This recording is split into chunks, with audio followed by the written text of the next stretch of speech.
ഉസ്മാൻ തങ്ങളോട് സ്വഹാബത്ത് ചോദിക്കുന്ന തങ്ങള് എന്തുകൊണ്ടാ ഖബർ കാണുമ്പോ ഇതുപോലെ കരയുന്നത്? ഉസ്മാൻ റളിയല്ലാഹു തആല അൻഹു പറഞ്ഞ മറുപടി എന്തെന്നറിയോ? എന്റെ പ്രിയപ്പെട്ട മുസ്ലിമേ,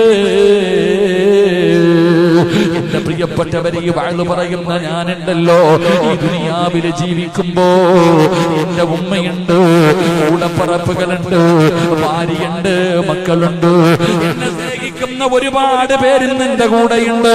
പടച്ചറപ്പേ, ഞാനിവിടെ ഒറ്റയ്ക്കല്ല ജീവിക്കുന്നത്. നാളെ ഇനി ഞാൻ ഖബറിനകത്ത് നിന്ന് എഴുന്നേറ്റ് നാളെ പടച്ചറപ്പിന്റെ പരലോകത്തേക്ക് പോകുമ്പോ അവിടെ ആദം നബി മുതൽ അഷ്റഫുൽ ഖൽഖായ തങ്ങൾ വരെയുള്ള പ്രവാചകന്മാര്, ആ 1,24,000 പരം വരുന്ന പ്രവാചകന്മാര്, ആ പ്രവാചകന്മാരുടെ അനുയായികൾ മുഴുവനും നാളെ അല്ലാഹുവിന്റെ പരലോകത്തുണ്ടല്ലോ. അവിടെ സിറാജ് ഒറ്റയ്ക്കല്ല. ഇനി അല്ലാഹു എനിക്ക് സ്വർഗം നൽകിയാൽ ആ സ്വർഗത്തിലും ഞാൻ ഒറ്റയ്ക്കല്ല. ഇനി ഇനി എന്നെ എങ്ങാണം അല്ലാഹു നരകത്തിലേക്ക് വലിച്ചെറിഞ്ഞാൽ അവിടെ അബൂജഹലുണ്ട്, കാറൂനുണ്ട്, ഫിർഔനുണ്ട്, നമ്രൂനുണ്ട്, അങ്ങനെ തുടങ്ങുന്ന സർവ്വരും നരകത്തിലുണ്ട്. അവിടെയും ഞാൻ ഒറ്റയ്ക്കല്ല. പക്ഷേ സിറാജിന്റെ ജീവിതത്തിൽ ഒറ്റപ്പെട്ടു പോകുന്ന ഒരേ ഒരു സമയമേ ഉള്ളൂ. ഞാൻ ഒറ്റയ്ക്ക് പോയി കിടക്കുന്ന ഒരേ ഒരു സ്ഥലമേ ഉള്ളൂ. അതും പള്ളിപ്പറമ്പിലെ 6 അടി മണ്ണിനകത്താ. സഹോദരാ, ഒറ്റയ്ക്ക് പോയി കിടക്കേണ്ട സ്ഥലപാടാ. എന്തുകൊണ്ടാ ചിന്തിക്കാത്തത്? ഇന്ന് ഞാൻ ഇങ്ങോട്ട് വഴുതിന് വരുമ്പോ ഞാനൊരു ഖബർസ്ഥാനിലേക്ക് കടന്നുപോയി. പഠിച്ചവരെ, കണ്ണീ നിങ്ങളുടെ നാട്ടിൽ കുടകിലൊപ്പ വഴുതിന് വന്നാലും എന്നെ കാത്തു നിൽക്കുന്ന ഒരു ചെറുപ്പക്കാരനുണ്ട്. ഈ ചുരങ്ങേറി മുകളിലേക്ക് വരുമ്പോ റോഡ് സൈഡിൽ ചെറിയ ഒരു വണ്ടിയുമായി ചിരിക്കുന്ന മുഖത്തോടെ കാത്തു നിൽക്കുന്ന ഒരു ചെറുപ്പക്കാരനുണ്ടായിരുന്നു. അന്ന് അവസാനം ഇവിടെ നിന്ന് വഴുതിന് വരുമ്പോ കെട്ടിപ്പിടിച്ച് സലാം പറഞ്ഞ് കെട്ടിപ്പിടിച്ച് സലാം പറഞ്ഞ് യാത്ര പറഞ്ഞു പോയ ഷമീൽ എന്ന് പറയുന്ന എന്റെ പ്രിയപ്പെട്ട കൂട്ടുകാരൻ, അല്ലാഹുവേ, ഇന്ന് ഞാൻ അവന്റെ ഖബറിന്റെ ചാരത്തേക്ക് പോയി. അല്ലാഹുവേ, അവന്റെ ഭാര്യ, അവന്റെ മക്കള് വല്ലാത്ത കരച്ചിലായിരുന്നു. റബ്ബേ, എന്റെ പ്രിയപ്പെട്ടവരെ, ഇന്ന് ഞാൻ ആ പള്ളിപ്പറമ്പിലേക്ക് കടന്നു ചെന്നപ്പോ പള്ളിക്കാടെന്ന് പറയുന്നത് എത്രയോ സത്യമാണ്. അല്ലാഹുവേ, എന്തൊരു കാടെന്നറിയോ? ഞാൻ എന്റെ കൂടെ വന്നവരോട് പറഞ്ഞു, നിങ്ങൾ ഈ കാടൊന്ന് വെട്ടിമാറ്റണം. കാരണം ഒരാൾക്ക് നടന്നു പോകാൻ പേടി തോന്നുന്ന രീതിയിൽ 1 ഏക്കറോളം വരുന്ന വസ്തുവിന്റെ ഏറ്റവും അവസാനം അല്ലാഹുവേ നടന്ന് മുണ്ട് പൊക്കി പിടിച്ചിട്ട് കാടിനകത്തുകൂടെ നടന്നവന്റെ ഖബറിന്റെ ചാരത്ത് ചെല്ലുമ്പോ തന്റെ പൊന്നുമകൻ ഉപ്പാടെ ഖബറിന്റെ മുകളിൽ തിരികത്തിച്ച് വെക്കുന്ന രംഗവാ. ഓടിച്ചെന്ന് തന്റെ വാപ്പയുടെ 9ാം ക്ലാസ്സിൽ പഠിക്കുന്ന മകനും തന്റെ 2ാമത്തെ മകനും കൂടെ വാപ്പയുടെ ഖബറിന്റെ മുകളിൽ തിരികത്തിച്ചു വെക്കുന്ന രംഗമാണ്. സഹോദരാ, എന്തേ ചിന്തിക്കാത്തത്? ഒറ്റയ്ക്ക് കിടക്കുന്നതാ പള്ളിപ്പറമ്പിലെ ഖബറിന്റെ അകത്താണ്. അല്ലാഹു അവന്റെ ഖബറിടം വിശാലമാക്കി കൊടുക്കുമാറാകട്ടെ. ഷഹീദിന്റെ കൂലി കൊടുത്ത് അനുഗ്രഹിക്കുമാറാകട്ടെ. എന്റെ പ്രിയപ്പെട്ടവരെ, എന്തുകൊണ്ട് നമ്മളങ്ങനെ ചിന്തിക്കുന്നില്ല? സിറാജ് ഒറ്റയ്ക്കല്ലേ? പള്ളിയിലെ ഖതീബ് ഒറ്റയ്ക്കല്ലേ? കമ്മിറ്റിക്കാരൊറ്റയ്ക്കല്ലേ? നിങ്ങൾ ഓരോരുത്തരും, നിന്റെ വാപ്പയില്ല, നിന്റെ ഉമ്മയില്ല, നിന്റെ ഭാര്യയില്ല, നിന്റെ മക്കളില്ല, എല്ലാവരും കൂടെ പള്ളിപ്പറമ്പിൽ 6 അടി മണ്ണിന്റെ കുഴിക്കകത്ത് നിന്നെ ഇറക്കി വെച്ചിട്ട് എഴുന്നേറ്റ് വരാതിരിക്കാൻ പലകയെടുത്ത് നിരത്തി വെച്ച് ഒരു വെളിച്ചം പോലും വരാതിരിക്കാൻ പലകയുടെ ഇടഭാഗം പോലും എന്തെങ്കിലും വെച്ച് അടച്ചു വെച്ച് അതിന്റെ മുകളിൽ മണ്ണ് വെട്ടിയിട്ടിട്ട് 2 ചെടിയും നട്ടിട്ട് സലാം പറഞ്ഞു പോകുമ്പോ ആരുണ്ട് ചെറുപ്പക്കാരാ? ആരുണ്ടടാ പള്ളിപ്പറമ്പിലെ ഖബറിന്റെ അകത്ത്? നീയാണെങ്കിൽ ഒറ്റയ്ക്ക് കിടന്ന് ശീലമില്ലാത്തവനാ. ഇന്ന് നിന്റെ വീട്ടിൽ ചെന്നിട്ട് ബെഡ്റൂമിന്റെ അകത്ത് കയറിയിട്ട് ഫാനും ലൈറ്റും എല്ലാം ഓഫാക്കി വെച്ചിട്ട് ഒരു 5 മിനിറ്റ് നിനക്കതിനകത്ത് ഇരിക്കാൻ പറ്റുമോ? ഒറ്റയ്ക്ക് നിന്റെ വീടിനകത്തിരിക്കുമ്പോ തന്നെ നിനക്ക് പേടിയാണെങ്കിൽ പള്ളിപ്പറമ്പിലെ ഖബറിന്റെ അകത്ത് പോയി കിടക്കുന്ന രംഗം എന്തുകൊണ്ട് നീ ചിന്തിക്കുന്നില്ല? ഉസ്മാൻ തങ്ങൾ പറയുകയാ, ഞാൻ ഒറ്റ ഒറ്റയ്ക്ക് പോയി കിടക്കേണ്ട ഖബറല്ലേ? അൽ ഖബറു അവ്വലു മൻസിലിൻ മിൻ മനാസിലിൽ ആഖിറ. അതിനകത്ത് രക്ഷപ്പെട്ട ബാക്കിയുള്ള സ്ഥലങ്ങൾ മുഴുവനും രക്ഷപ്പെടുമല്ലോ. അതിനകത്ത് പരാജയപ്പെട്ടാൽ ബാക്കിയുള്ള സ്ഥലങ്ങൾ മുഴുവനും ഞാൻ പരാജയപ്പെട്ടു പോകുമല്ലോ. ഉസ്മാൻ തങ്ങൾ അല്ലാഹനെ വല്ലാത്ത പേടിയായിരുന്നു. നമുക്ക് അല്ലാഹനെ പേടിയില്ലല്ലോ. കൊറോണയെ പേടിക്കുന്ന സമുദായത്തിന്റെ കാലമല്ലേ. നമുക്ക് അല്ലാഹനെ പേടിയില്ല. പാപം ചെയ്യാനൊരു മടിയുമില്ല. കണ്ടുപിടിക്കാനും വ്യഭിചരിക്കാനും പലിശ തിന്നാനും നിസ്കരിക്കാതെ നടക്കാനും പാപം ചെയ്യുമ്പോ കൈവിറയ്ക്കാറില്ല.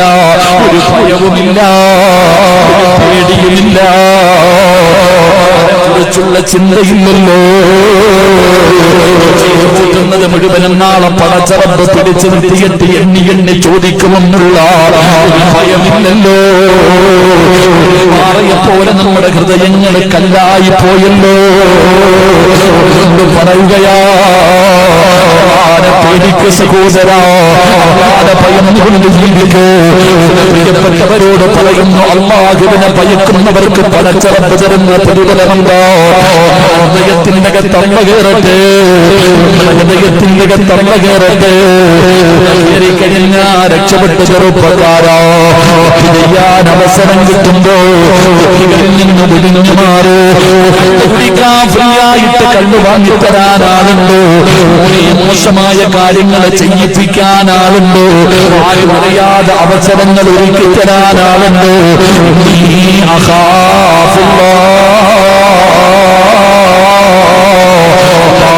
പേടിച്ച് ജീവിക്ക് ചെറുപ്പക്കാരാ, തരാമെന്ന് പറഞ്ഞ പ്രതിഫലമെന്നുണ്ടല്ലോ.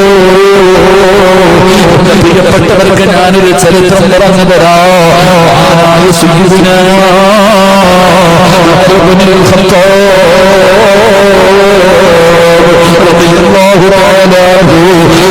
രാജ്യം ഭരിക്കുന്ന സമയമുണ്ടല്ലോ, ഒരു ചെറുപ്പക്കാരന് വല്ലാത്ത ഇഷ്ടമായിരുന്നു. ഒരു ചെറുപ്പക്കാരനോട് വല്ലാത്ത സ്നേഹമായിരുന്നു. കാരണമെന്തെന്നറിയോ? 5 വക്തിന് ബാങ്ക് വിളിക്കുമ്പോ പള്ളിയുടെ 1-ാമത്തെ സഫിരിക്കുന്ന ചെറുപ്പക്കാരനാ. അതുകൊണ്ട് ഉമർ തങ്ങൾക്ക് അവനെ വല്ലാത്ത ഇഷ്ടമായിരുന്നു. ഉമർ തങ്ങൾക്ക് പള്ളിയിലെ ബാങ്ക് വിളിക്കുമ്പോൾ 1-ാമത്തെ സഫിലിരിക്കുന്നത് കാരണം ഉമർ തങ്ങൾക്ക് വലിയ ഇഷ്ടമായിരുന്നു. ചെറുപ്പക്കാരന് പള്ളിയുടെ പരിസരത്തുള്ള ഒരു പെണ്ണിന് ഇവനോട് വല്ലാത്ത പ്രേമമാ. എന്തൊക്കെ ചെയ്തു നോക്കിയിട്ടും ഇവൻ അവിടെ നിന്ന് കീഴ്പ്പെടുന്നില്ല. ഒരു ദിവസം ഇശാ നമസ്കാരം കഴിഞ്ഞു. ചെറുപ്പക്കാരൻ ഒറ്റയ്ക്കിങ്ങനെ ഇടവഴിയിലൂടെ നടന്നു പോവുകയാ. ചെറുപ്പക്കാരൻ ഒറ്റയ്ക്കിങ്ങനെ ഇടവഴിയിലൂടെ നടന്നു പോകുമ്പോ സുന്ദരിയായ പെണ്ണുമരത്തിന്റെ ചുവട്ടിൽ ഇങ്ങനെ പൊളിച്ചു നിൽക്കുകയാ. ചെറുപ്പക്കാരൻ ഇങ്ങനെ ഒറ്റയ്ക്ക് നടന്നു വരുമ്പോ ഓടി വന്നിട്ട് തന്റെ മാറിടത്തിലേക്ക് പിടിച്ചു കിടത്തുകയാണ്.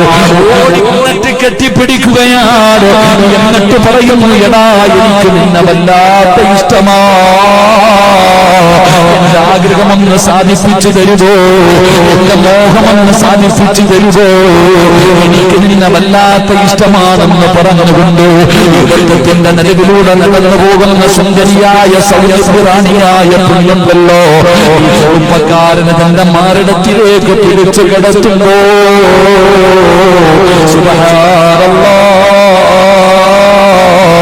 വല്ലാതെ കരയുകയാ. ചെറുപ്പക്കാരന്റെ കൈകാലുകൾ വിറയ്ക്കാൻ തുടങ്ങി. പടച്ചവനെ, എന്തിന്റെ പേരിലെന്നറിയോ? എന്റെ ശരീരത്തൊരു പെണ്ണു തൊട്ടല്ലോ അല്ലാ. ഞാൻ തെറ്റുകാരനായി പോയല്ലോ അല്ലാ. ഞാൻ വ്യഭിചരിച്ചല്ലോ അല്ലാ. ചെറുപ്പക്കാരൻ കിടന്ന് കരയുകയാ. പടച്ചവനെ, പെണ്ണു നോക്കുമ്പോ ഈ ചെറുപ്പക്കാരൻ ചെറുപ്പക്കാരൻ അവിടെ നിന്ന് പിടഞ്ഞങ്ങ് തളർന്നു വീഴുകയാണ്. അവിടെ ഇട്ടിട്ട് ബോഡി രക്ഷപ്പെടുകയാണ്. പടച്ചവനെ, ബോധമില്ലാതെ പള്ളിയിൽ നിന്ന് നടന്നു വരുന്ന വഴിയിൽ കിടക്കുന്ന ചെറുപ്പക്കാരന് അവിടെ നിന്ന് ജനങ്ങൾ ചുമന്നു കൊണ്ടുപോവുകയാണ്. തന്റെ വീട്ടിലേക്ക് കൊണ്ടുപോയി പ്രായമുള്ള പിതാവ് തന്റെ പൊന്നുമകന്റെ മുഖത്തേക്ക് വെള്ളമെടുത്തൊഴിക്കുകയാണ്. ബോധം തിരിച്ചു വന്നപ്പോ ചെറുപ്പക്കാരൻ കിടന്ന് നിലവിളിക്കുകയോ.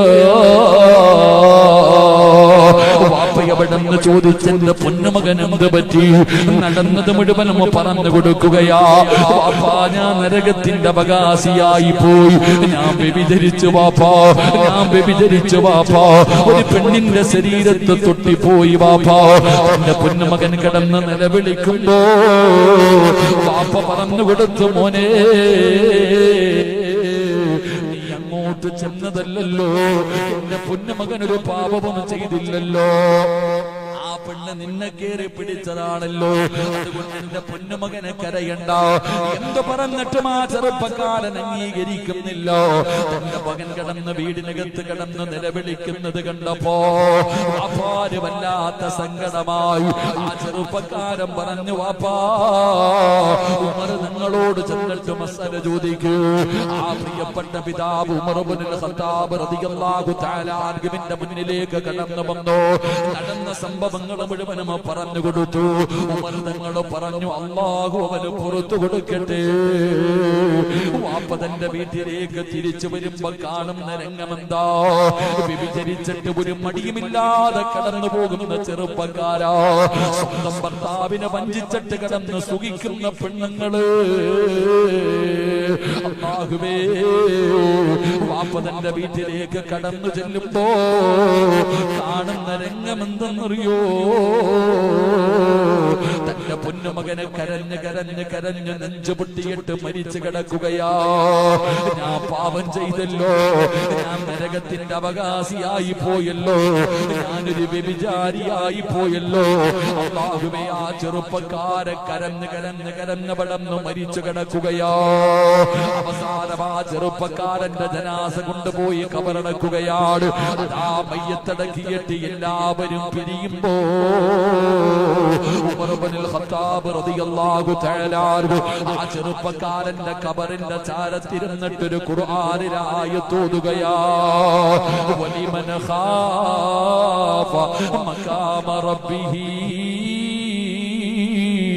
ജന്നതാൻ. ചെറുപ്പക്കാരാ, ആരും കാണാതെ ബെഡ്റൂം ഒരുക്കിയിട്ടൊരു പെണ്ണ് നിന്നെ ശടിക്കുമ്പോ നിനക്കൊന്ന് പിന്തിരിയാൻ പറ്റുമോ? നിനക്ക് പറയാൻ പറ്റുമോ, നീ എനിക്കല്ലാരെ പേടിയാ? എന്റെ പ്രിയപ്പെട്ട പെങ്ങള്, എന്റെ ഭർത്താവിന് ആരോഗ്യമില്ലെങ്കിലും, എന്റെ ഭർത്താവ് നാട്ടിലില്ലെങ്കിലും പടച്ചവര് നിന്നെ വഴിപിടപ്പിക്കുന്നതിന് വേണ്ടി കടന്നു വരുന്ന മോഹവാഗ്ദാനങ്ങൾ പറയുന്ന ആ ചെറുപ്പക്കാരനോട് പറയണം, എനിക്ക് അല്ലാഹുവിനെ പേടിയാടാ. അല്ലാഹുവിനെ പേടിയാണെന്ന് പറഞ്ഞാൽ അല്ലാഹു തരുന്ന പ്രതിഫലമെന്താ?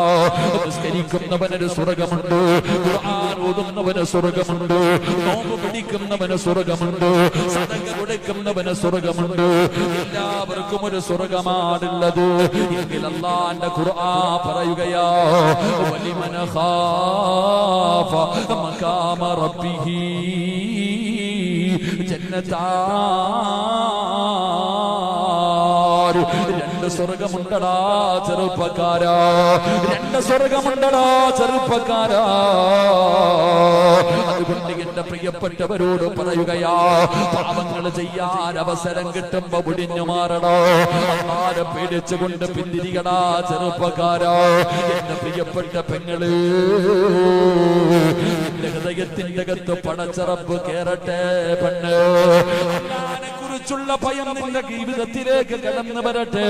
നീ ഒരുപാട് ചരിത്രങ്ങൾ കേൾക്കുന്നവരാണല്ലോ. മഹദിയായ സുലൈഖ ബീവി റളിയല്ലാഹു തആല അൻഹയുടെ ചരിത്രം കേൾക്കുമെങ്ങള്. അല്ലാഹുവേ, മഹാനായ യൂസുഫ് നബി അലൈഹിസ്സലാം സുലൈഖയുടെ കൊട്ടാരത്തിന്റെ അകത്ത് കഴിയുമ്പോ യൂസുഫ് നബിയോട് വല്ലാത്ത പ്രണയമോ, യൂസുഫ് നബിയോട് വല്ലാത്ത സ്നേഹമോ. സുലൈഖ എന്ന് പറയുന്ന രാജാവിന്റെ കൊട്ടാരത്തിലെ പെണ്ണുണ്ടല്ലോ, യൂസുഫ് നബി അലൈഹിസ്സലാമിന്റെ ശരീരത്തിലേക്ക് കയറി പിടിക്കുകയാണ്. അല്ലാഹുവിന്റെ പരിശുദ്ധമായ ഖുർആൻ എവിടെന്ന് പറയുന്നുണ്ട്.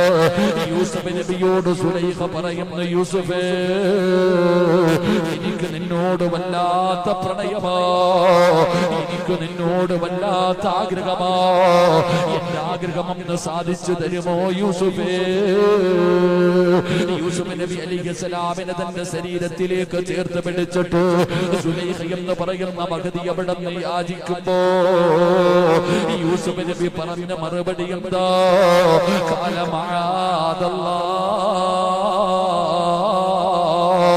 സുലൈഖ, എനിക്കല്ലാരെ പേടിയാ സുലൈഖ. ചരിത്രം പഠിച്ചവരാ, ചരിത്രം കേൾക്കുന്നവരാ. പക്ഷേ നിനക്കറിയുമോ പെണ്ണ്, സുലൈഖ അവസാനം യൂസുഫ് നബി അലൈഹിസ്സലാമിനെ ജയിലിനകത്താക്കുകയാ.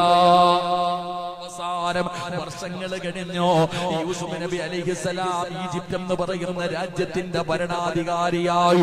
പടച്ചവനെ, സുലൈഖയെ വിവാഹം കഴിച്ചു, സുലൈഖ ബീവിയെ വിവാഹം കഴിച്ചു.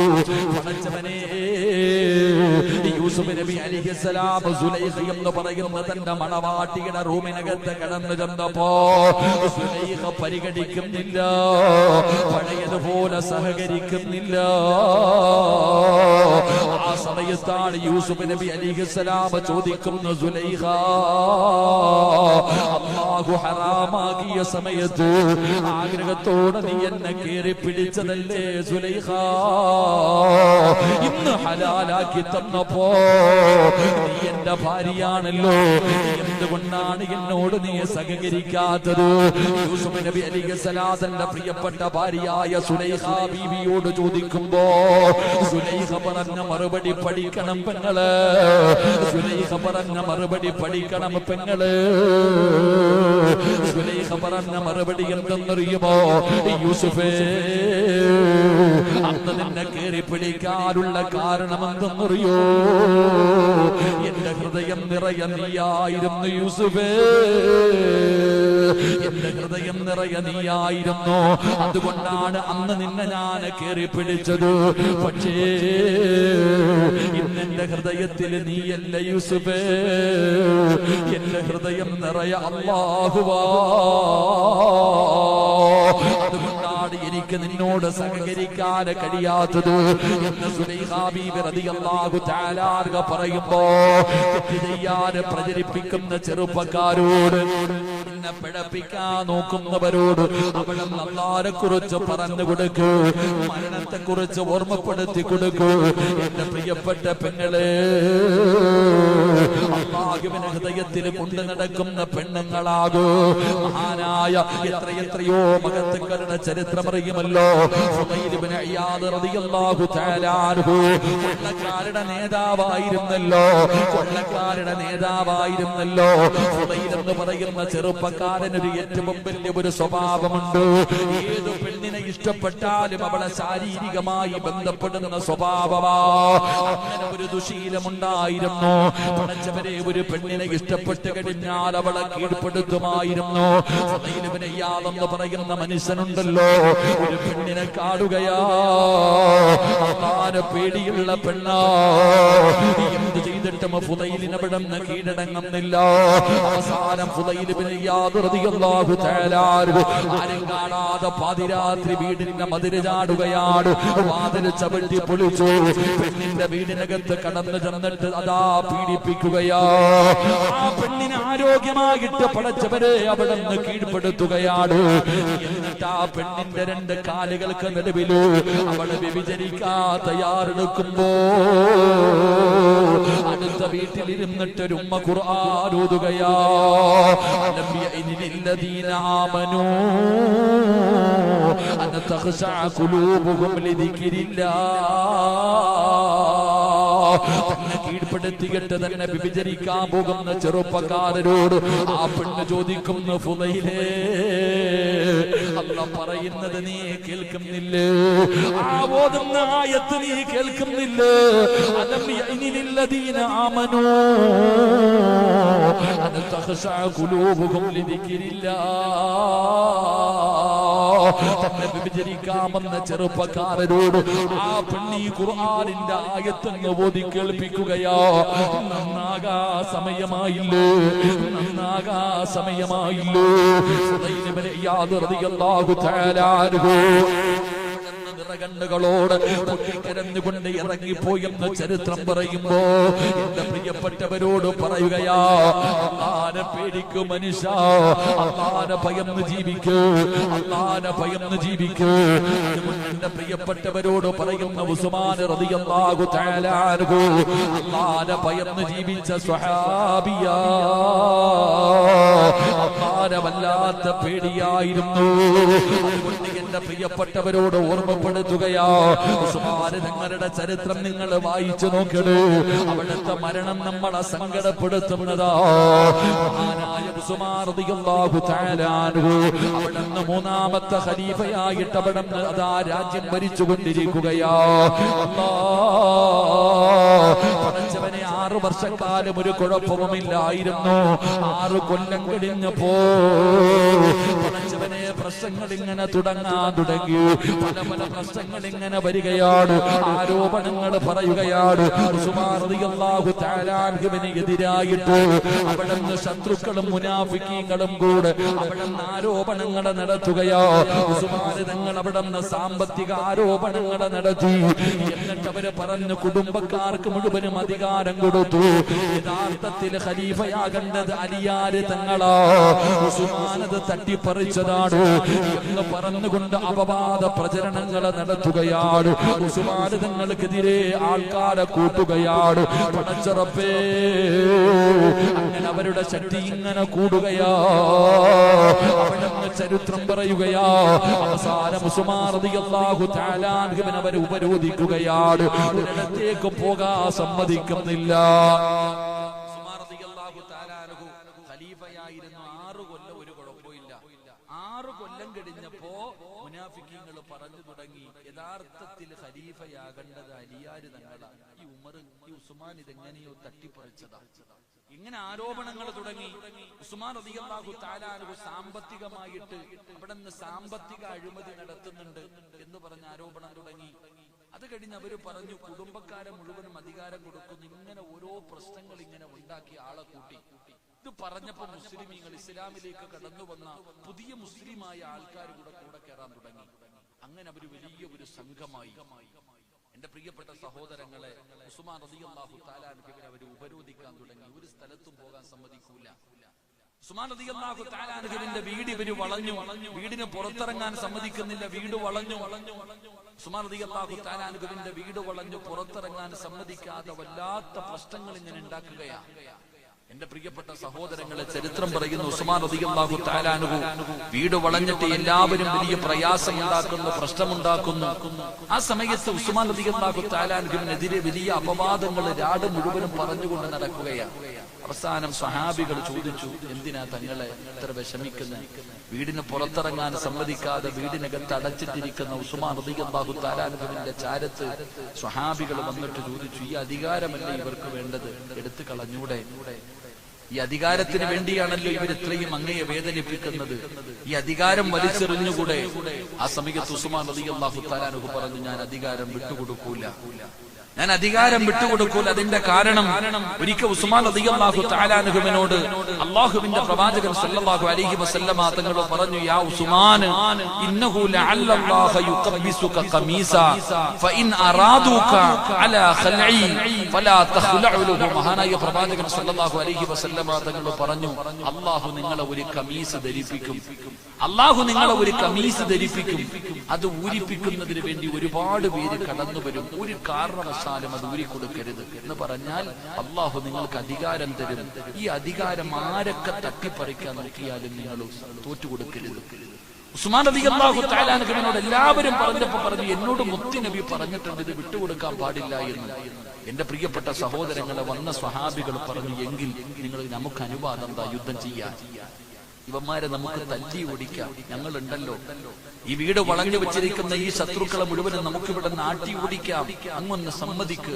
ഉസ്മാൻ റളിയല്ലാഹു തആല അതിനും സമ്മതിച്ചില്ല. കാരണം ഈ നാട്ടിൽ യുദ്ധം ചെയ്യൽ ഹറാമാ. ഞാൻ കാരണം ഒരാളുടെ രക്തം പോലും ഈ നാട്ടിൽ വീഴരുത്, അതുകൊണ്ട് യുദ്ധം ചെയ്യാനുള്ള അനുവാദവും കൊടുത്തില്ല. എന്റെ പ്രിയപ്പെട്ട സഹോദരങ്ങളെ, നിങ്ങൾ ചരിത്രമെടുത്ത് വായിച്ചു നോക്ക്. ഉസ്മാൻ ഇബ്നു അഫ്ഫാൻ റളിയല്ലാഹു തആല അൻഹുവിന്റെ വീട് വളഞ്ഞു പുറത്തിറങ്ങാൻ സമ്മതിക്കുന്നില്ല, പള്ളിയിൽ പോകാൻ സമ്മതിക്കുന്നില്ല, രാജ്യത്തിന്റെ ഭരണങ്ങൾ നടത്താൻ സമ്മതിക്കുന്നില്ല. ഒന്നിനും സമ്മതിക്കാതെ വീടിങ്ങനെ ഉപരോധിച്ചു വെച്ചിരിക്കുകയാണ്. എന്റെ പ്രിയപ്പെട്ടവരെ, നമ്മൾ മനസ്സിലാക്കേണ്ട ചില കാര്യങ്ങൾ, അധികാരത്തിന് വേണ്ടി നമുക്ക് എന്തൊക്കെ ചെയ്യുന്ന കാലഘട്ടങ്ങളാണ്. അധികാരം പിടിക്കുന്നതിന് വേണ്ടി എന്തെല്ലാം ഉസ്മാൻ റളിയല്ലാഹു തആല അൻഹുവിനോട് പറഞ്ഞപ്പോൾ അവിടെ നിന്ന് പറഞ്ഞത്, എന്നോട് മുത്ത് നബി പറഞ്ഞിട്ടുള്ളത്, അതുകൊണ്ടാണ് ഞാൻ വിട്ടുകൊടുക്കാത്തത്. നമ്മൾ അങ്ങനല്ല. നമുക്ക് അധികാരം കിട്ടുന്നതിന് വേണ്ടി നമ്മൾ ഏത് വളഞ്ഞ വഴിയും നമ്മൾ സ്വീകരിക്കും. എന്റെ പ്രിയപ്പെട്ട സഹോദരങ്ങളെ, നമ്മൾ ചിന്തിച്ചു നോക്കുക, ഇവിടത്തെ അവസ്ഥ എന്താണെന്ന്. ഇവിടത്തെ പള്ളിയിലെ ഇലക്ഷനാണോ? അള്ളാഹു കാത്തുരക്ഷിക്കുമാറാകട്ടെ, ഉറക്കപ്പുറല്ല കാത്തുരക്ഷിക്കുമാറാകട്ടെ. അള്ളാഹുവിന്റെ പള്ളികളിൽ പോലും ഇലക്ഷൻ നടക്കുന്ന കാലഘട്ടമാ. പള്ളി പരിപാലനം എന്നല്ലല്ലോ പറയാ, ഭരണം തന്നെ. പള്ളി പരിപാലനം എന്നല്ല പറയാ.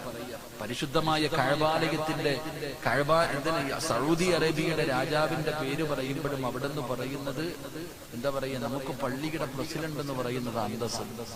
ഖാദിമുൽ കഅബ എന്നാ പറയാ, ഖാദിം എന്നാ പറയാ. എന്റെ പ്രിയപ്പെട്ട സഹോദരങ്ങളെ, ഇന്ന് പള്ളി പരിപാലനം മാറി ഭരണമായി. പഞ്ചായത്ത് ഇലക്ഷൻ നടക്കുന്നത് പോലെയാ പള്ളിയിൽ ഇലക്ഷൻ നടക്കുന്നത്. പൈസ കൊടുക്കും വോട്ടിന്. ഇവിടെ അങ്ങനെ ഇല്ല. അള്ളാഹു അങ്ങനെ അവസ്ഥയെ തൊട്ട് കാക്കുമാറാകട്ടെ, അള്ളാഹു കാക്കുമാറാകട്ടെ. അറിയോ, പണ്ടത്തെ ജനങ്ങള് ഇവിടെ പണ്ടുള്ള ആൾക്കാരെടുക്കൽ പോയിട്ട് പറയും, ഹരിയാരെ നിങ്ങൾ പള്ളിയുടെ പ്രസിഡന്റ് ആകണം. ഞാനാകൂല. പേടിയായിരുന്നു അവർക്ക് അള്ളാനെ. അവർക്കറിയാം അത് വലിയ പ്രയാസമുള്ള കാര്യമാണ്. ഇന്നോ അടുക്കള വാതിലിക്കൂടെ കയറി 1000 വെച്ച് കൊടുത്തിട്ട് പറയും, വോട്ട് എനിക്ക് തരണേ. അള്ളാഹു നമുക്ക് ഈമാൻ നൽകുമാറാകട്ടെ. പഠിക്കണം. അധികാരം എന്ന് പറയുന്നത് നമ്മൾ തേടിപ്പോകരുത് ഒരിക്കലും.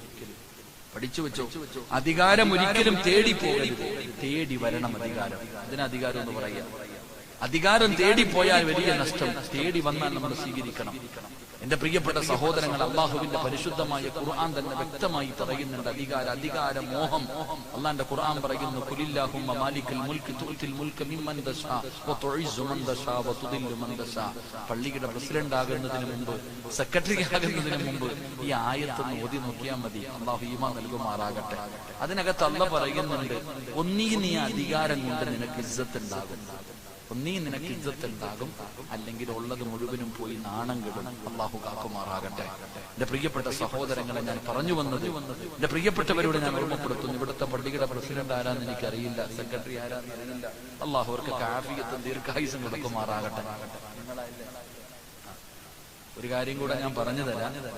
നിങ്ങൾ മനസ്സിലാക്കേണ്ടത്, മഹാനായ സയ്യിദുനാ ഉമർ ഇബ്നുൽ ഖത്താബ് റളിയല്ലാഹു തആല അൻഹു ഓഫീസിൽ ഇരിക്കുകയാ, ഖലീഫയായിരിക്കുമ്പോൾ. ഉമർ ഇബ്നുൽ ഖത്താബ് തങ്ങള് ഖലീഫയായിരിക്കുമ്പോ തന്റെ ഓഫീസിനകത്തിരിക്കുമ്പോ ഒരു കുടുംബക്കാരൻ കയറി വന്നപ്പോ ഉമർ ഇബ്നുൽ ഖത്താബ് തങ്ങൾ വിളക്കം കണച്ചു. പെട്ടെന്ന് കത്തിച്ചു വെച്ചിരുന്ന വിളക്ക് പെട്ടെന്ന് കണച്ചു. അപ്പൊ ഈ മനുഷ്യൻ കയറി വന്ന്, എന്താ ഉമറെ വിളക്കണച്ച് കളഞ്ഞ, എന്തിനാ വിളക്കണച്ച്? അപ്പൊ ഉമർ തങ്ങൾ പറഞ്ഞ മറുപടി എന്തെന്നറിയോ പ്രസിഡന്റ്? ഉമർ തങ്ങൾ പറഞ്ഞ മറുപടി, ഈ കത്തിച്ചു വെച്ചിരിക്കുന്ന വിളക്കും ഇതിന്റെ എണ്ണയും ബൈത്തുൽ മാലിലെയാണ്. ഈ കത്തിച്ചു വെച്ചിരിക്കുന്ന വിളക്കിലെ എണ്ണ അത് ബൈത്തുൽ മാലിന്റെ പൈസ കൊണ്ട് വാങ്ങിച്ചതാണ്. നമ്മൾ കുടുംബക്കാര്യം പറയുമ്പോ ഇത് കത്തിച്ചു വെച്ചാൽ അള്ളാഹിനോട് കണക്ക് പറയണം. അള്ളാഹു ഈമാൻ നൽകുമാറാകട്ടെ, അള്ളാഹു ഈമാൻ നൽകുമാറാകട്ടെ. ഇതാണ് പരിപാലനം, ഇതാണ് അമാനത്ത്. അതുകൊണ്ട് പണ്ടുള്ള ഉപ്പമാര് പള്ളിയിൽ നിന്ന് ഇറങ്ങിപ്പോകുമ്പോ പള്ളിയുടെ ഗേറ്റിൽ ചെരുപ്പ് ഇങ്ങനെ തട്ടും. എന്തിന്? ചെരുപ്പിനടിയിൽ പറ്റിയ മണ്ണ് പള്ളിയുടെ പറമ്പിൽ തന്നെ വീഴട്ടെ, അത് വെളിയിൽ കൊണ്ടിട്ട് അള്ളാഹുവിനോട് കണക്ക് പറയണം. ഇത് പണ്ടത്തെ ആൾക്കാരുടെ അവസ്ഥ. ഇന്നത്തെ അവസ്ഥയോ? പള്ളിയുടെ ബാത്റൂമിന്റെ മുന്നിൽ കിടക്കുന്ന ചെരുപ്പ് കണ്ടിട്ടുണ്ടോ? മൂക്ക് വെട്ടിയിട്ടിരിക്കുക. എന്തിന്? അടിച്ചോണ്ട് പോകാതിരിക്കുക. ഇല്ല, എന്തിനാ അത് വെട്ടിയിടുന്നത്? എടാ, എന്തൊക്കെ മറന്നുപോയാലും സ്വന്തം കാലിൽ കിടക്കുന്ന ചെരുപ്പ് മറക്കോ? ബാത്റൂമിന്റെ മുന്നിൽ കിടക്കുന്ന ചെരുപ്പ് ആരെങ്കിലും എടുത്തോണ്ട് പോകും? എന്തിനാ അപ്പൊ ഈ കപ്പ് കെട്ടിയിട്ടിരിക്കണേ? ബാത്റൂമിലെ കപ്പ് ചങ്ങലയിൽ കെട്ടിയിട്ടിരിക്കുന്നത് എന്തിനാ? താഴെ വീഴാതിരിക്കാൻ അല്ല. അള്ളാഹു നമുക്ക് ഈമാൻ തരുമാറാകട്ടെ. പണ്ടത്തെ കാലഘട്ടങ്ങളിൽ സഹാബികൾ പള്ളിക്കകത്ത് ഉറങ്ങുമ്പോ രാത്രി വന്നിട്ട് തലകണ ഇങ്ങനെ പൊക്കിയിട്ട് പൈസ വെച്ചിട്ട് പോകും. ആരും അറിയാതിരിക്കാൻ തലകണ അടി വെച്ച് അന്ന് ചരിത്രം പറയുക, പള്ളിക്കകത്ത് കിടക്കുന്ന സഹാബികളൊക്കെ രാവിലെ ഉറക്കത്തിൽ നിന്ന് എഴുന്നേൽക്കുമ്പോ തലകണ പൊക്കി നോക്കും, പൈസ ആരെങ്കിലും അത് വെച്ചിട്ടുണ്ടോ. അങ്ങനെ ഒരു കാലമുണ്ടായിരുന്നു. ഇന്ന് ആരെങ്കിലും പള്ളിക്കകത്ത് പോയി കിടക്കും, രാവിലെ ഉറക്കത്തിൽ നിന്ന് എഴുന്നേൽക്കുമ്പോ ഓൻ തലകണ പൊക്കി നോക്കും, ഞാനിവിടെ വെച്ചതുണ്ടോ എന്ന്. കാരണം അത് പോകുന്ന കാലം. വെള്ളിയാഴ്ച ജുമാ നിസ്കാരത്തിന് വരും, ഹജ്ജും ഉംറയും ചെയ്ത പ്രതിഫലം വാങ്ങും. ഇറങ്ങിപ്പോകുമ്പോ ഫസ്റ്റ് ആര് കാലിൽ കയറുന്നൊരു ചെരുപ്പ് എടുത്തിട്ടുണ്ട് പോകും. അള്ളാഹു കാക്കുമാറാകട്ടെ. ഞാൻ പറഞ്ഞു വന്നത് അമാനത്തിന്റെ വിഷയം. അള്ളാഹു സൂക്ഷ്മത പുലർത്താൻ അള്ളാഹു ഭാഗ്യം നൽകുമാറാകട്ടെ. മഹാനായ സയ്യിദുനാ ഉസ്മാൻ ഇബ്നു അഫ്ഫാൻ റളിയല്ലാഹു തആല അൻഹു വീട് മുഴുവനും വളഞ്ഞു. പുറത്തേക്ക് ഇറങ്ങാനേ സമ്മതിക്കുന്നില്ല, ഒരിടത്തേക്കും പോകാൻ സമ്മതിക്കുന്നില്ല. വീട്ടിലേക്ക് ഭക്ഷണം കൊടുത്തുവിടൂല, വീട്ടിലേക്ക് ഭക്ഷണം കൊണ്ടുവരാൻ സമ്മതിക്കുന്നില്ല, വെള്ളം പോലും കൊടുത്തു വിടുന്നില്ല. ഉസ്മാൻ റളിയല്ലാഹു തആല അൻഹുവിന്റെ വീട് മുഴുവനും വളഞ്ഞു. എന്റെ വായിക്കകത്തൂടെ പോകാൻ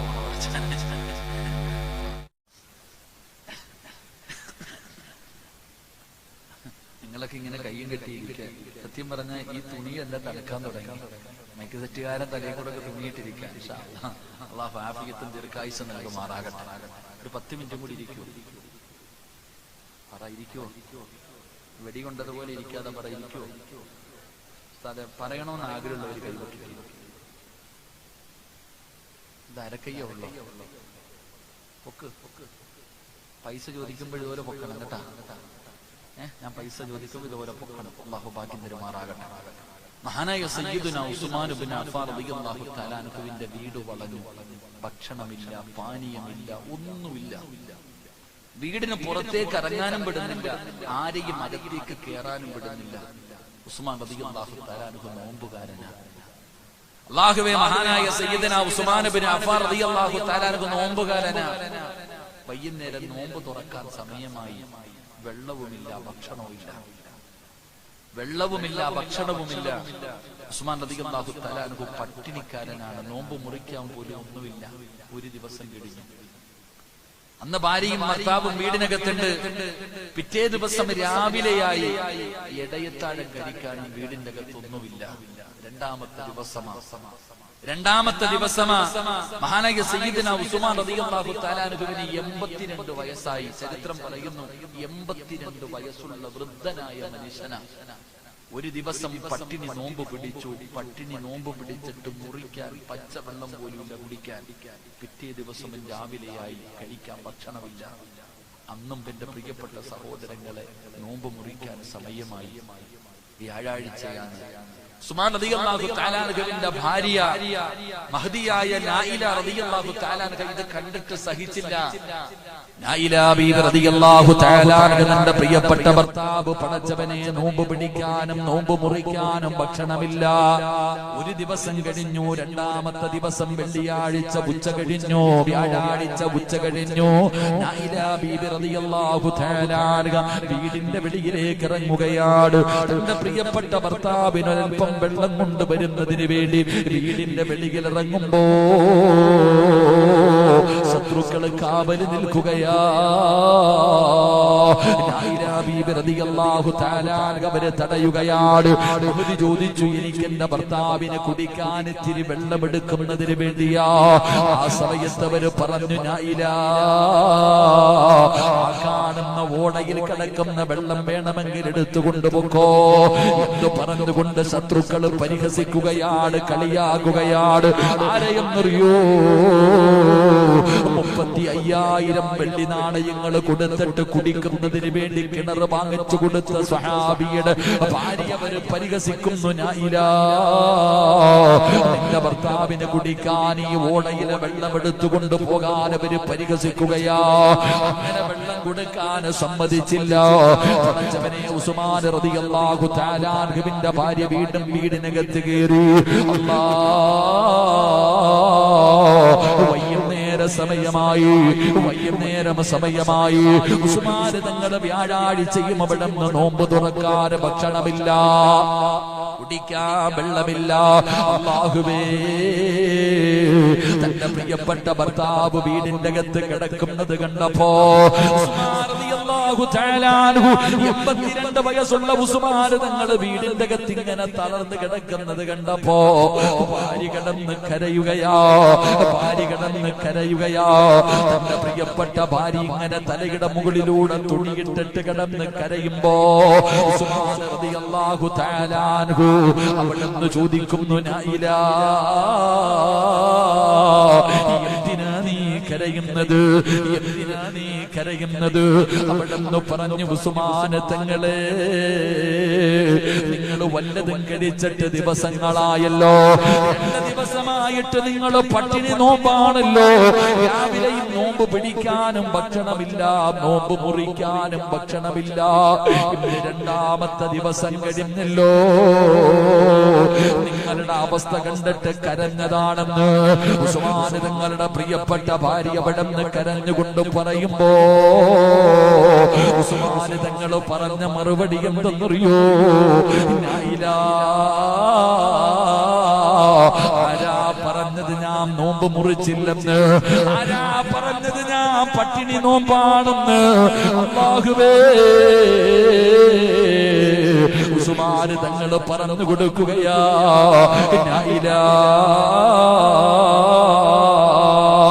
ഞാനവിടെ നോമ്പ് മുറിച്ചു.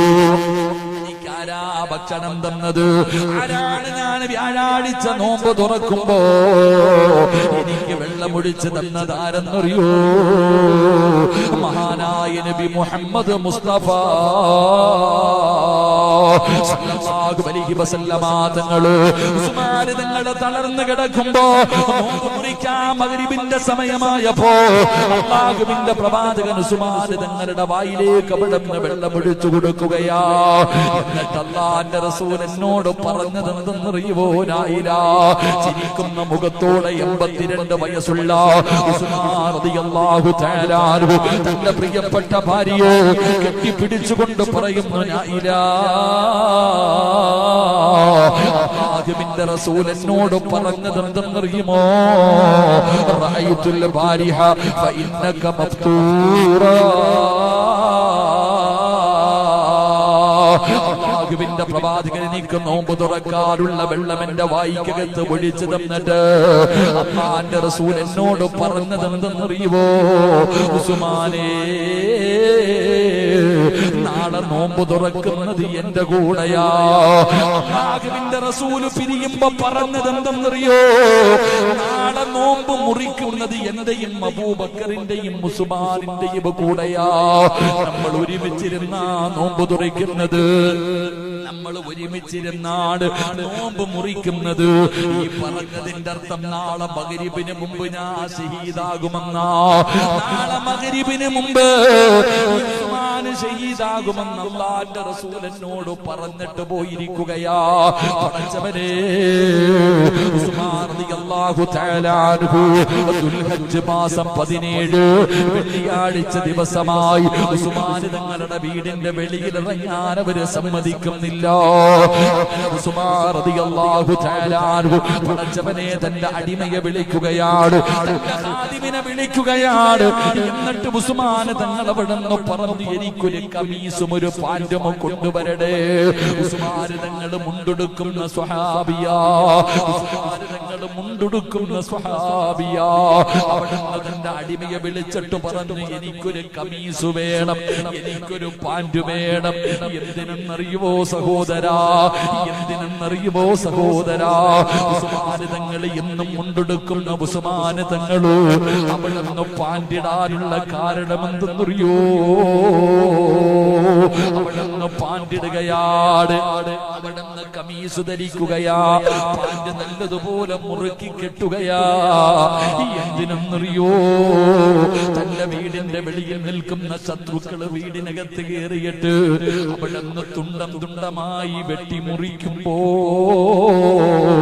പുറത്തു വെളിവാകാതിരിക്കാൻ ശത്രുക്കൾ എന്റെ വീടിനകത്ത് കയറിയിട്ട് എന്നെ തുണ്ടം തുണ്ടമായി വെട്ടിമുറിക്കുന്ന സമയത്ത് എന്റെ ഔറത്ത് വെളിവാകാൻ പാടില്ലല്ലോ, എന്റെ ഔറത്ത് ആരും കാണാൻ പാടില്ലല്ലോ. അതിനു വേണ്ടി നേരത്തെ ഒരു കമീസ് വാങ്ങി, അവിടെ നിന്നൊരു പാന്റ് വാങ്ങി. മഹാനായ ഉസ്മാൻ റളിയല്ലാഹു തആല അൻഹു അവിടെ നിന്ന് പടച്ചവനെ കുളിക്കുകയാ, അവിടെ നിന്ന് കുളിച്ചൊരുങ്ങുകയാണ്, അവിടെ നിന്ന് കുളിക്കുകയാണ്. യാത്ര പറയാനുള്ളവരോട് യാത്ര പറഞ്ഞു.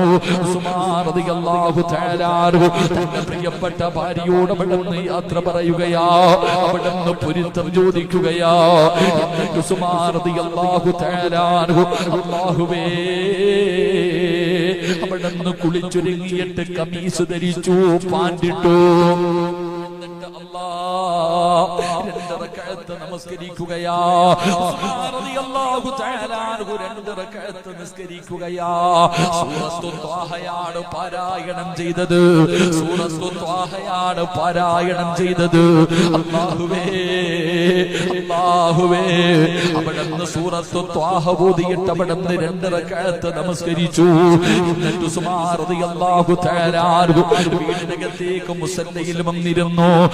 നിസ്കരിച്ച സ്ഥലത്തിരുന്നിട്ട് അല്ലാഹുവിന്റെ പരിശുദ്ധമായ ഖുർആൻ എടുത്തു വെച്ച് ഓതാൻ തുടങ്ങി. എന്റെ പ്രിയപ്പെട്ടവരെ, ഖുർആൻ ഓതിക്കൊണ്ടിരിക്കുമ്പോ വീടിന്റെ വാതില് തീയിടുകയാ, വീടിന്റെ വാതില് തീയിടുകയാ. എന്നൊക്കെ ശത്രുക്കള് വീടിനകത്തേക്ക് കടന്നു വന്നു. അതാ മഹാനായ ഉസ്മാൻ റളിയല്ലാഹു തആല അൻഹുവിന്റെ വീടിനകത്തേക്ക് കടന്നു വന്നിട്ട് ഉസ്മാന് തങ്ങളെ വെട്ടുമ്പോ ശത്രു കൂടി വന്നിട്ട് ഉസ്മാന് തങ്ങളുടെ ശരീരത്തിലേക്ക് വാളെടുത്ത് വെട്ടുമ്പോ ഉസ്മാന് തങ്ങള് കൈകൊണ്ട് തടയുകയാ. അല്ലാഹുവിന്റെ പരിശുദ്ധമായ ഖുർആൻ തന്റെ കയ്യിലിരിക്കുകയാണ്. വാളെടുത്ത് വെട്ടുമ്പോ ഉസ്മാന് തങ്ങൾ അവിടെ നിന്ന് കൈകൊണ്ട് തടയുമ്പോ ഉസ്മാന് തങ്ങളുടെ കൈ വെട്ടി മുറിക്കുകയാ. ഉസ്മാന് തങ്ങളുടെ കരം അവിടെ നിന്ന് വെട്ടി മുറിച്ചു. പടച്ചവരെ കണ്ടുകൊണ്ടിരുന്ന നായില റളിയല്ലാഹു തആല ഓടി വന്നിട്ട് അവിടെ നിന്ന് വാളിലേക്ക് കയറി പിടിക്കുമ്പോ നായില ബീബി റളിയല്ലാഹു തആല യുടെ രണ്ട് കൈയും അവിടെ നിന്ന് വെട്ടി മുറിക്കുകയാണ്, രണ്ട് കൈയും അവിടെ നിന്ന് വെട്ടി മുറിക്കുകയാ. അല്ലാഹുവേ, നായില ബീബി റളിയല്ലാഹു തആല പിടഞ്ഞ് താഴെ വീഴുകയാണ്. ഉസ്മാൻ തങ്ങളുടെ കൈ വെട്ടി മുറിച്ചു. പക്ഷേ കയ്യിലിരുന്ന അല്ലാഹുവിന്റെ ഖുർആൻ താഴെ കളഞ്ഞില്ലടാ ചെറുപ്പക്കാരാ. ഉസ്മാൻ തങ്ങൾ അല്ലാഹുവിന്റെ ഖുർആൻ ഇങ്ങനെ മുറുകെ പിടിക്കുകയാ. അപ്പോഴാണ് പടച്ചവരെ മഹാനായ സയ്യിദുനാ അബൂബക്കർ സിദ്ദീഖ് റളിയല്ലാഹു തആല അൻഹുവിന്റെ പൊന്നുമകനുണ്ടല്ലോ, അബൂബക്കർ സിദ്ദീഖ് തങ്ങളുടെ പൊന്നുമകനുണ്ടല്ലോ, വീടിനകത്തേക്ക് കടന്നു വന്നിട്ട് ഉസ്മാൻ തങ്ങൾക്ക് വല്ലാത്ത നീളമുള്ള താടിയാ, ഉസ്മാൻ തങ്ങൾക്ക് വല്ലാത്ത നീളമുള്ള താടിയാ. ഉസ്മാൻ തങ്ങളുടെ താടിയിലേക്ക് ഇങ്ങനെ മുറുകെ പിടിച്ചു. അബൂബക്കർ തങ്ങളുടെ പൊന്നുമോൻ അവിടെ ഉസ്മാൻ തങ്ങളുടെ താടിയിൽ ഇങ്ങനെ കേറി പിടിച്ചിട്ട് ഇങ്ങനെ കൊടയുമ്പോ അല്ലാഹുവേ, ഉസ്മാൻ റളിയല്ലാഹു തആല അൻഹു അവിടെ നിന്ന് വിളിക്കുകയാ, എന്റെ കൂട്ടുകാരന്റെ മകനെ, എന്റെ കൂട്ടുകാരന്റെ മകനെ, നീ പിടിച്ചിരിക്കുന്ന ഈ താടിയുണ്ടല്ലോ, നീ കേറി പിടിച്ചിരിക്കുന്ന ഈ താടിയുണ്ടല്ലോ, നിന്റെ വാപ്പ ഒരുപാട് സ്നേഹിച്ചതാ. നിന്റെ വാപ്പ ഒരുപാട് ബഹുമാനിച്ചതാ. ഉസ്മാൻ റളിയല്ലാഹു തആല അൻഹു ഇത് പറയുമ്പോ ഉസ്മാൻ തങ്ങളുടെ താടിയിൽ നിന്ന് അബൂബക്കർ തങ്ങളുടെ മകനെ കൈയെടുത്തു. അവിടുന്ന് കരഞ്ഞുകൊണ്ട് വീടിന്റെ വെളിയിലിറങ്ങിപ്പോയി. ഉസ്മാൻ റളിയല്ലാഹു തആല അൻഹുവിന്റെ ശരീരത്തിലേക്ക് ശത്രുക്കൾ അവിടുന്ന് വാളെടുത്തിട്ട് വെട്ടി ഞുറുക്കുകയാ. ഉസ്മാൻ തങ്ങളുടെ ശരീരം മുഴുവനും വാളുകൊണ്ട് വെട്ടി മുറിക്കുമ്പോ അല്ലാഹുവിന്റെ ഖുർആൻ കയ്യിൽ നിന്ന് താഴെ വിട്ടില്ല. അല്ലാഹുവിന്റെ ഖുർആൻ തന്റെ കയ്യിലിരുന്ന ഖുർആൻ താഴെ വിട്ടില്ല. ഉസ്മാൻ റളിയല്ലാഹു തആല അൻഹുവിന്റെ ശരീരത്തിൽ നിന്ന് രക്തം ഇങ്ങനെ താഴെ വീഴുകയാ. ഓതിക്കൊണ്ടിരുന്ന അല്ലാഹുവിന്റെ ഖുർആനിന്റെ മുകളില് എന്റെ പ്രിയപ്പെട്ട സഹോദരങ്ങളെ, അല്ലാഹുവിന്റെ ഖുർആനിന്റെ മുകളില് മഹാനായ ഉസ്മാൻ റളിയല്ലാഹു തആല അൻഹുവിന്റെ രക്തം ഇങ്ങനെ വീഴുകയാ. എന്റെ പ്രിയപ്പെട്ടവരെ, അല്ലാഹുവിന്റെ ഖുർആനിന്റെ മുകളില് അല്ലാഹ് മദി എന്ന് പറയുന്ന ആയത്തുണ്ടല്ലോ,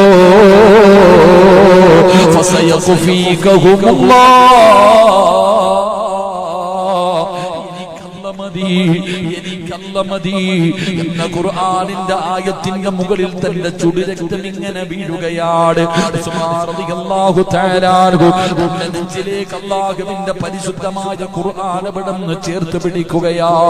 പടച്ച റബ്ബേ, 82ാമത്തെ വയസ്സിൽ മഹാനായ സയ്യിദുനാ ഉസ്മാൻ ഇബ്നു അഫ്ഫാൻ റളിയല്ലാഹു തആല അൻഹു അവിടുന്ന് ഷഹീദാവുകയാ. പടച്ച റബ്ബേ, താങ്ങാൻ കഴിയാത്ത മരണമായിരുന്നല്ലോ. മുസ്ലിമീങ്ങൾക്ക് അവിടുന്ന് താങ്ങാൻ കഴിയുന്നില്ല.